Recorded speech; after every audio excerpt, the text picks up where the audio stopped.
Hundreds of rapists never brought to justice, but now there is new hope for victims in Akron. That city just got a big boost from the U.S. Department of Justice to reopen sexual assault cold cases. News 5's Bob Jones was the first one to break the story with the details. Bob, we're talking real money here, nearly $1 million. Well, Rob, the 3-year grant will pay the salaries of 3 Akron police officers to investigate more than 800 unsolved sexual assaults. A victim advocate and a prosecutor also part of the team looking for justice. We don't quit. The science has come around. We'll be looking for them. Boxes and boxes of sexual assault kits stacked in an Akron police property room. Starting in 2012, Akron PD sent 1,822 of them to BCI for testing, and 847 came back with DNA profiles. But the names of the rapists remain a mystery. Some of the kits date back to 1993. So how do you tackle something so large as that, going back 20 years? Major Jesse Leeser says Akron PD didn't have the staffing to dig into all of those cold cases. So the department applied for and received a federal grant worth almost $1 million.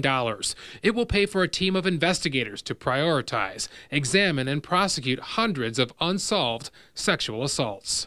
I think as they begin to look at the DNA and at the evidence, we might find somebody with 2, 3, or 4 victims that we can actually get off the street who has gotten away with it up until this point. Terry Heckman from the Akron Rape Crisis Center says it's very important that a victim advocate will be on the team. I think there are going to be victims out there who say, I don't want to think about it anymore. I put it aside 15 years ago, and I think there's going to be victims out there who say, thank goodness. For the first time in 15, 20 years, I'm going to be able to sleep. Several years ago, a News 5 investigation revealed thousands of rape kits were left untouched for years. Since then, 94% of the kits, or 13,000 of them, have been tested, and the state is establishing a sexual assault tracking system for survivors.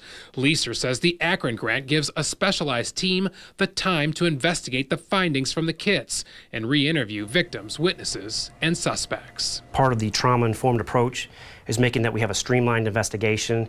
That way we don't inflict unnecessary trauma again onto a victim.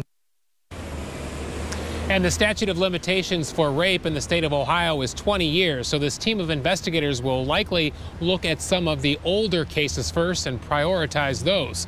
The investigations should start in a few months. Live in Akron tonight, Bob Jones, News 5.